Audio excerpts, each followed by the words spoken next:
Digging by Seamus Heaney. Between my fingers and my thumb, the squat pen rests, snug as a gun.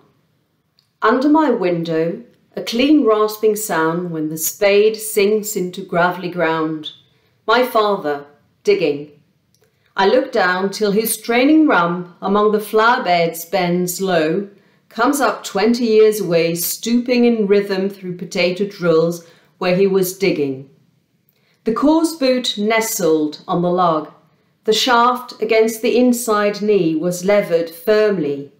He rooted out tall tops, buried the bright edge deep to scatter new potatoes that we picked, loving their cool hotness in our hands. By God, the old man could handle a spade, just like his old man.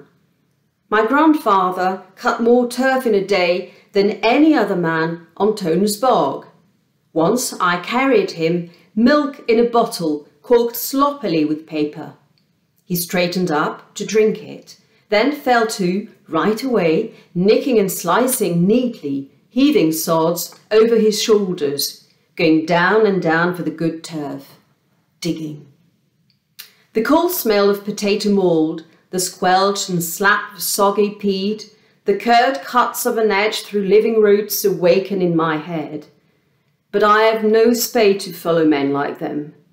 Between my finger and my thumb, the squat pen rests. I'll dig with it.